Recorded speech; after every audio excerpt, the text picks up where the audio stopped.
Kota Pahlawan, julukan tersebut melekat pada ibu kota Jawa Timur, Surabaya. Namun tak hanya itu, Surabaya kini juga dikenal dengan beragam julukan. Mulai dari kota pelabuhan, kota perdagangan, hingga kota sejuta taman.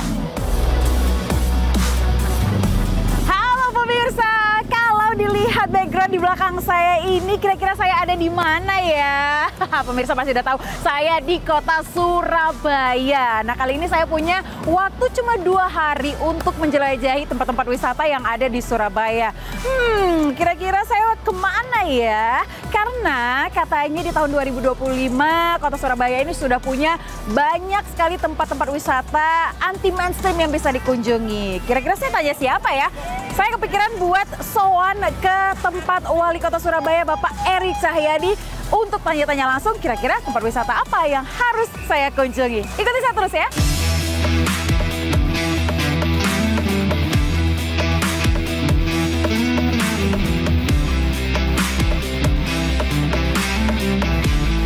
Wah, halo Bapak. Akhirnya saya ketemu Bapak nih. Terima kasih atas waktunya ya Pak. Pemirsa, sepertinya perjalanan saya di Surabaya ini akan semakin lengkap kalau saya tanya-tanya langsung sama yang punya rumah. Sowan dulu ke Wali Kota Surabaya, Bapak Eri Cahyadi. Bapak, terima kasih atas waktunya. Terima kasih, Pak. Terima kasih. Pak, saya ini kan cuma ada waktu kira-kira 2 hari ya di Surabaya. Ini enaknya saya kemana aja nih Pak? Tempat-tempat wisata yang mungkin lagi happening. Di Surabaya tuh, Mbak, ada yang suasananya nyaman. Oke. Menarik untuk anak muda dan keluarga. Oke. Yang pertama, kalau kita ingin menyusur sungai. Sungai? Ya. Oke. Jadi Sungai Kalimas ini suasana malamnya luar biasa. Oke. Jadi bisa menikmati suasana kota Surabaya melalui susur sungai. Itu ada. Oke. Yang kedua, ingin tempatnya anak muda, ada kesenian, ada di Jalan Tunjungan. Kalau mau ngelihat tempat tunjungan romansa, ada lagu tuh Mbak? Ada lagunya juga ya Pak? Rek ayo rek ke tunjungan, rek ayo rek melaku nang tunjungan. Nah, ini ciri khasnya Surabaya nih. Khasnya Surabaya. Yang ketiga, suasana malam yang nyaman ada di Kota Lama. Kota Lama. Kota Lama Surabaya. Jadi di sini ada Eropa, ada pecinan juga. Jadi ini adalah wisata heritage-nya juga ada di Kota Lama ya Pak? Wisata heritage. Oke. Karena Surabaya ini adalah kota jasa Mbak. Kota jasa, maka harus ada tempat wisata yang nyaman ketika kita berbisnis, keluarganya bisa menikmati wisata di Surabaya. Betul. Surabaya masuk loh, so destination Agoda. Nah, ini nih, ini cocok banget karena saya kesini cuma 2 hari, berarti semua wisata bisa saya kunjungi dalam waktu 2 hari. Betul. Oke, jadi tadi sudah ada 3 ya, Kota Lama, Tunjungan, kemudian Susur Kalimas. Susur Kalimas. Saya penasaran soal Susur Kalimas. Jadi, experience apa sih Pak yang ditawarkan di sana? Jadi di sana kita bisa menaiki perahu malam, suasana Surabaya. Kita melewati skateboard, kita melihat gedung-gedung tinggi di Surabaya. Terus setelah itu ada pasar apung, jadi menjual makanan di sana. Terus ada yang bermain saksofon di Sungai Kalimas itu. Vibes-nya seperti Venice Italia, Pak? Iya, betul. Jadi gitu kita lewat, kita merasakan, menikmati. Oke, untuk mau booking tiketnya nih Pak, gimana nih sekarang? Kalau booking tiket bisa lewat aplikasi. Oh, semuanya online udah ya Pak? Online lah. Oh. Jadi kalau kita pelayanan di Surabaya, kita pakai online. Oh, semuanya sudah digitalisasi. Mempermudah masyarakat juga, nggak harus repot-repot datang. Jadi dia kapan, jam berapa dia dapat, dia diperkirakan datang jam berapa. Tinggal langsung naik. Wah. Nikmati Surabaya, nikmati Surabaya. Oke Pak, ini kan kalau di dalam kotanya udah lengkap nih. Tapi saya kan anak muda nih ya Pak ya, pengen nongkrong ya kan, di tempat mana di antara Kota Lama atau Tunjungan?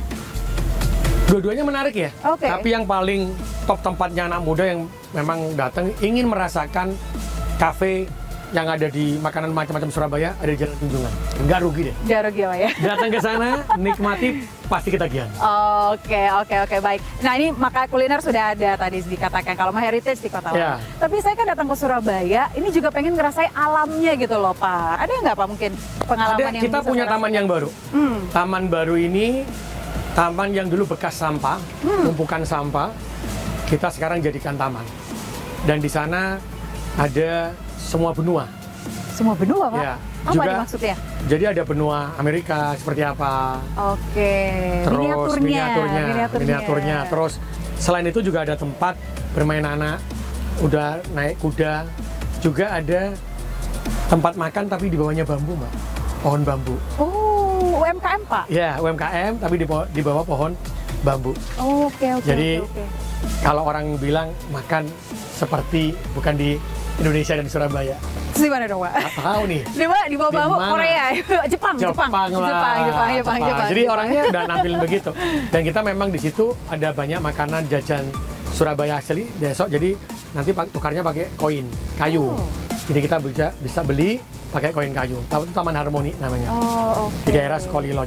Jadi kita menggerakkan ekonomi dari masyarakat Surabaya untuk Surabaya. Itu pintar sekali, ini luar biasa sekali loh. Jadi kita gerakkan kan ekonominya. Taman Harmoni. Kalau kita pengen lihat nih kebun raya mangrove. Kebun raya mangrove satu-satunya di Indonesia yang memiliki sertifikat internasional, ada di Indonesia itu hanya satu di Surabaya. Jadi kita punya kebun raya mangrove yang kemarin sudah kita mendapatkan sertifikat internasional, bahkan nanti dengan kementerian insya Allah akan dijadikan sebagai perpustakaan mangrove internasional. Apa sehingga yang membuat Taman Mangrove ini tingkatnya kita memiliki 74 spesies. Jadi spesies yang terbesar, yang terbanyak ada di kota Surabaya ini. Di sana juga ada perahu, juga ada ATV. Jadi menikmati kebun raya mangrove itu gede, Mbak. Jadi jangan khawatir kalau kita capek, ini ada nih. Itu nikmat banget kalau alam. Ada satu lagi nih. Apa tuh, Pak? Kalau ada kota besar yang ditanya alamnya mana nih? Jangan lupa, di Benowo Pakal ada Taman Hutan Raya Pakal yang di sana itu ada off-road-nya. Ini saya sepertinya pernah lihat di media sosial, ini viral. Betul. Ini viral lah, karena ini memberikan apa ya, experience atau pengalaman yang berbeda, tantangan. Betul. Gitu ya. Jadi kita kerjasama dengan komunitas itu kita ajak bersama, mereka yang menjalankan, akhirnya jadilah off-road ini. Bisa ceritakan sedikit nggak Pak, gambaran di sana tuh seperti apa sih? Kalau off-road, kita akan masuk ke dalam kubangan air. Setelah itu kita masuk ke dalam wisata Hutan Raya Pakal, kita masuk ke dalam hutan. Jadi banyak tempat, banyak yang tumbuh pohon-pohon begitu kita masuk. Dan yang paling akhir ketika kita akan keluar, kita akan melewati lumpur yang panjang. Mobil itu rasanya. Tapi aku lulus loh. Bapak baru cobain ya? Aku udah nyetir sendiri nih. Nyetir sendiri. Tapi boleh Pak nyetir sendiri? Boleh lah. Saya jadi pengen coba. Boleh. Jadi ini langsung lumpurnya panjang, dalam juga nggak Pak? Dalam. Jadi mobilnya bisa ngerasa berputar-putar gitu ya. Terus setelah itu kita langsung dikasih makan. Jadi ini sudah include di paket? Ya, ada paketannya nanti. Ya, ada paketannya. Jadi ada makanan-makanan khas Surabaya di sana. Sambil makan di tengah-tengah Hutan Raya Pakal. Nah, ini saya jadi semakin penasaran nih Pak. Tapi apa sih, saya dengar-dengar off-road ini kan tercipta di bawah kepemimpinannya Anda. Apa tujuan seorang Bapak Edi Cahyadi membuat tempat wisata yang berbeda dari sebelumnya?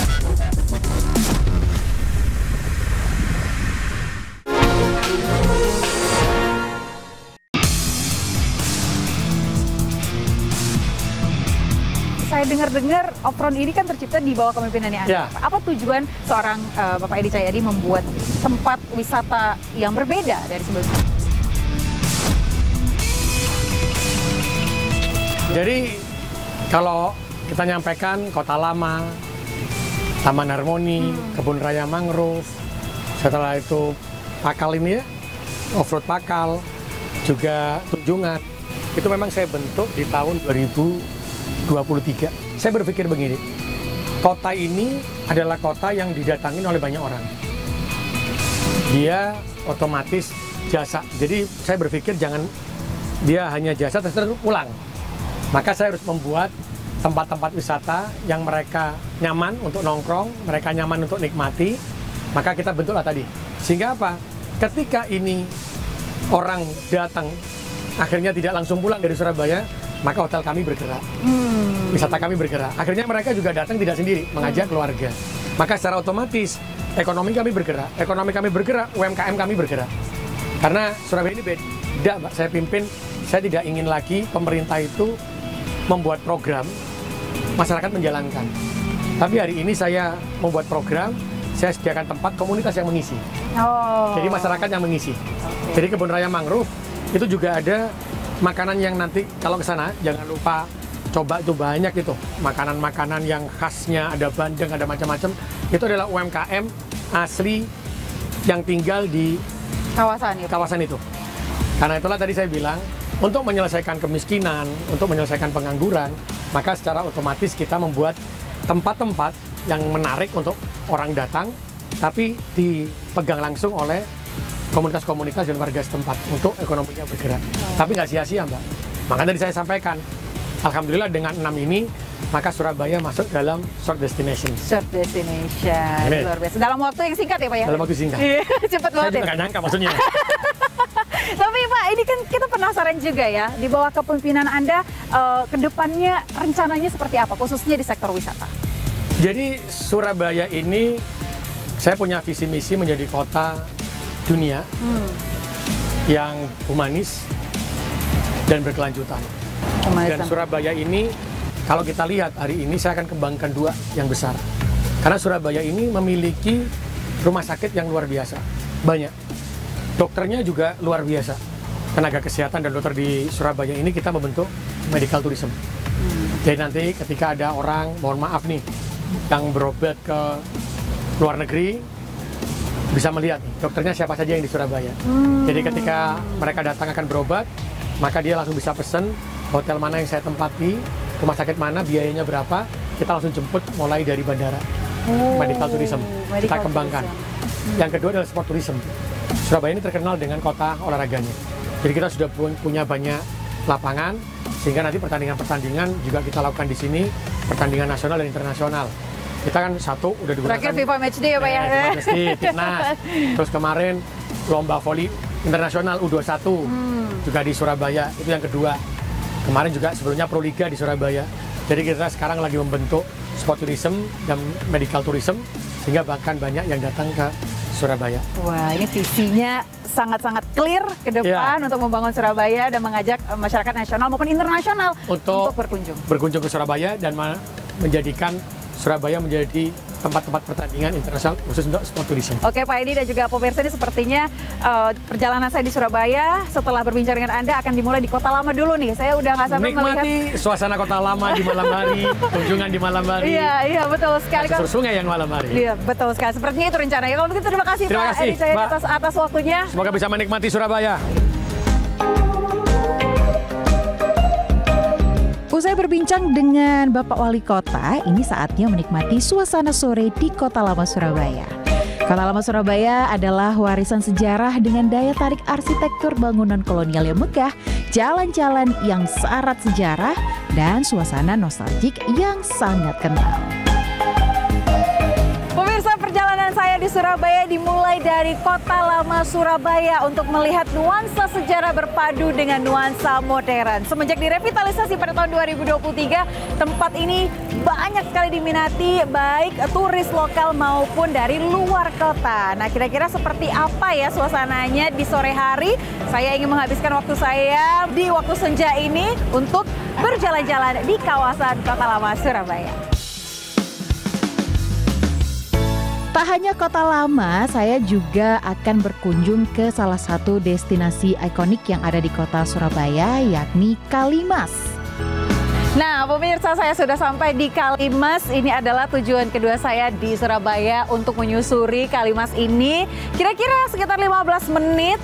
Nanti katanya akan ada lantunan musik saksofon juga. Jadi kita diiringi ya sambil menyusuri Kalimas ini, sambil diiringi musik juga, sambil melihat pemandangan kota Surabaya di malam hari. Let's go.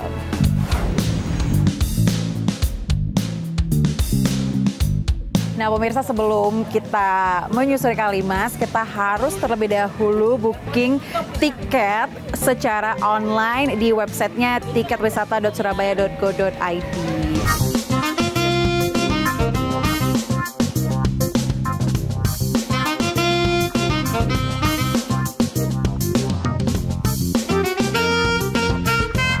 Oke, makasih. Kalimas menjadi destinasi wisata yang diharapkan bisa meningkatkan ekonomi. Kalimas dulu dikenal sebagai jalur pelayaran saat zaman VOC. Pemerintah Kota Surabaya menghadirkan suasana susur Kalimas seperti di Singapura dan jelajah kanal mirip Venesia di Italia. Terlebih ditemani alunan merdu saksofon membuat perjalanan malam dengan perahu ini semakin sempurna.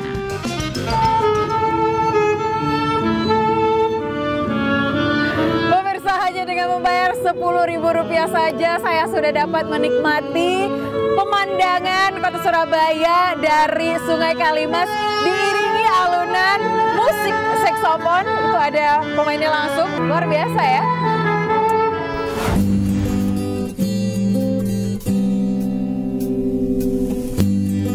Oke pemirsa, kita sudah sampai di dermaga terakhir Kalimas, yakni dermaga Museum Pendidikan. Malam semakin larut, namun geliat Kota Surabaya seolah tak pernah tidur.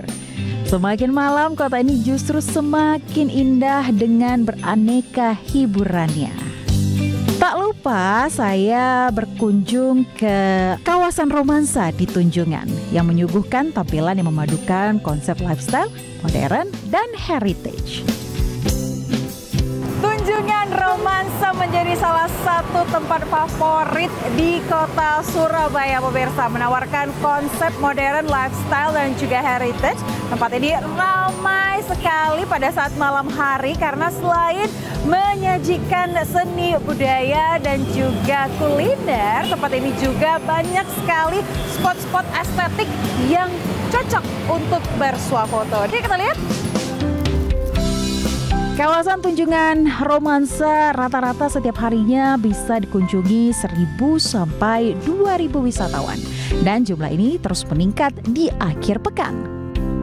Banyak sekali pilihan di Tunjungan romansa ini memang pemirsa, mulai dari restoran dan juga kafe-kafe yang estetik hingga UMKM. Jadi cocok sekali untuk berkumpul bersama teman-teman maupun keluarga di sini saat malam hari. Saya udah gak sabar untuk eksplor sisi lain dari Surabaya. Jadi ikuti terus ya.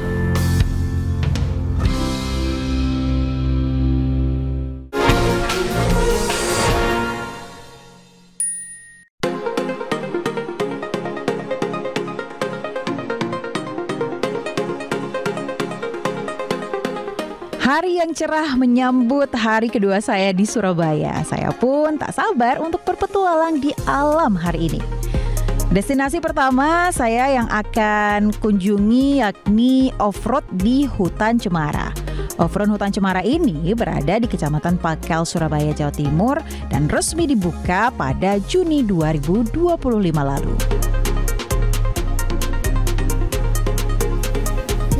Ditunggu-tunggu pemirsa, nyobain off-road dari Hutan Cemara, Surabaya. Nah, di sini saya nanti akan naik wheelies, terus melewati jalanan yang kayaknya penuh tantangan nih. Kira-kira seperti apa ya? Langsung aja kita coba.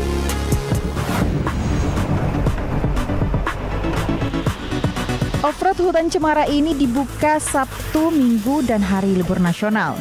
Pengunjung yang datang ditawarkan 2 pilihan jalur. Pertama, jalur fun untuk pengalaman yang santai, dan kedua, jalur adventure yang menawarkan tantangan lebih bagi pecinta adrenalin. Tak perlu khawatir mengenai safety. Bagi pemula yang tidak ingin mengemudikan mobil sendiri, akan disediakan pendamping berpengalaman.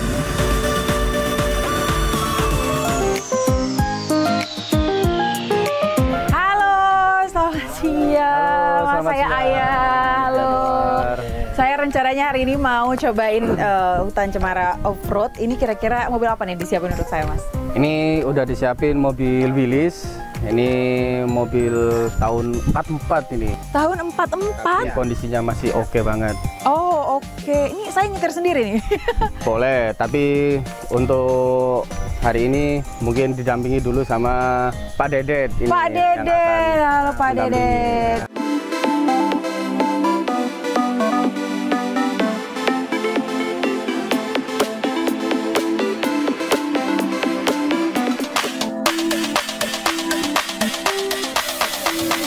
Nah pemirsa, mobil Willys ini berbeda dari mobil pada umumnya di Indonesia karena setirnya ada di sebelah kiri. Ini pengalaman yang berbeda ya kalau di Indonesia ya.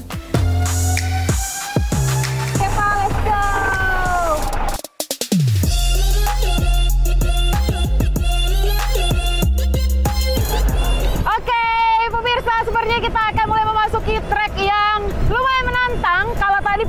lintasan. Kayaknya ini trek yang beneran ya, Pak. Oke, siap-siap ya. Kita meluncur ke trek pertama. Basah. Kita udah di dalam air.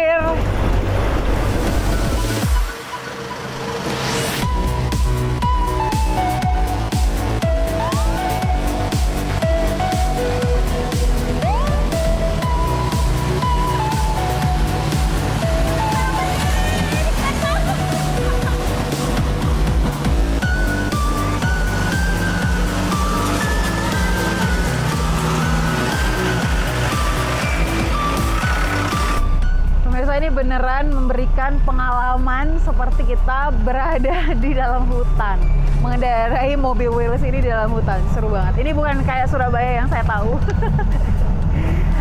Basah! Ada apa nih?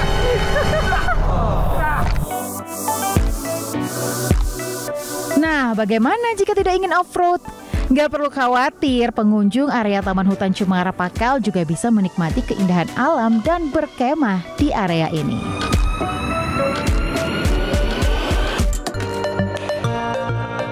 Usai keseruan naik jeep, petualangan saya nggak kalah seru karena ditawarkan dengan view lainnya, yakni Kebun Raya Mangrove Gunung Anyar, Surabaya. Ini merupakan ekowisata mangrove Gunung Anyar yang berada di area 25 hektar dan menawarkan banyak sekali spot foto bagi wisatawan yang berkunjung ke kawasan ini. Kebun Raya Mangrove Surabaya atau lebih dikenal dengan Mangrove Gunung Anyar adalah kawasan konservasi sekaligus destinasi wisata yang menawarkan pengalaman liburan sambil belajar. Ekowisata Mangrove Gunung Anyar juga menyediakan jogging track bagi pengunjung yang ingin olahraga pagi atau sore. Pengunjung juga bisa menikmati keindahan Kebun Raya Mangrove Gunung Anyar dari menara pantau. Di menara setinggi 9 meter ini, pengunjung bisa melihat secara lepas kawasan hutan yang dipenuhi lebih dari 70 jenis mangrove. Pemirsa, saya berada di atas Menara Marina. Ini ketinggiannya adalah sekitar 9 meter dan dari atas ini saya bisa melihat langsung pemandangan Kebun Raya Mangrove.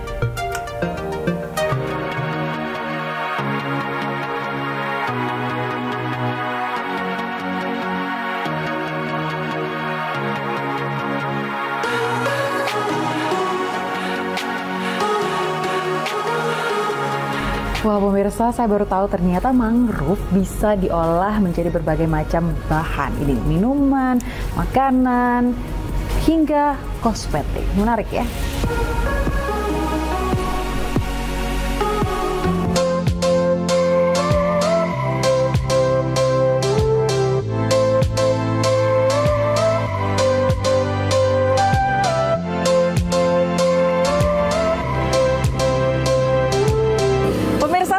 Putuskan untuk mampir ke Kebun Raya Mangrove Surabaya yang tepatnya berada di Gunung Anyar. Di sini saya mau melihat sekitar 74 jenis mangrove, di mana tempat ini juga sudah ada keanggotaannya di kancah internasional. Luar biasa ya. Jadi saya mau melihat pemandangan yang berbeda di Surabaya.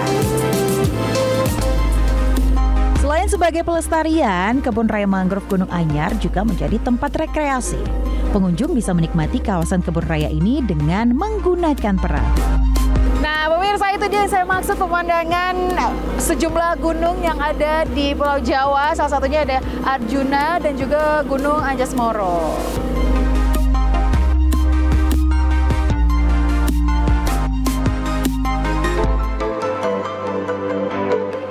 Semakin sore, saatnya saya bersantai usai lelah berpetualang. Dan saya menjatuhkan pilihan di Taman Hutan Kota Keputih atau lebih dikenal dengan Taman Harmoni. Taman Harmoni berdiri sejak tahun 2014 dan sebelumnya Taman Harmoni merupakan tempat pembuangan sampah akhir di Surabaya.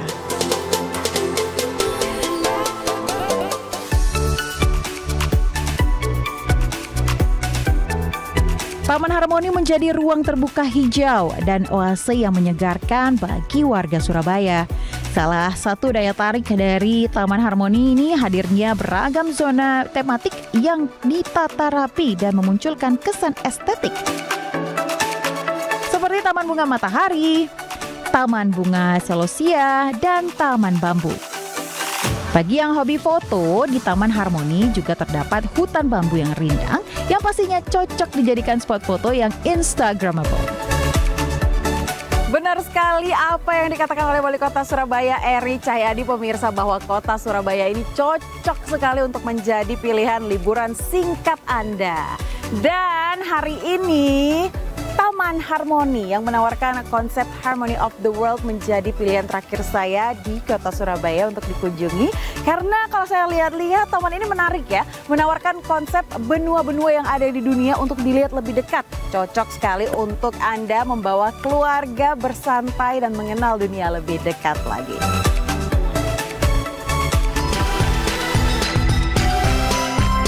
Selesai sudah perjalanan saya di Surabaya. Ternyata kota dengan julukan Kota Pahlawan ini cocok banget untuk menjadi referensi short stay destination atau tujuan liburan singkat Anda, pemirsa. Jangan lupa ya, datang ke Surabaya.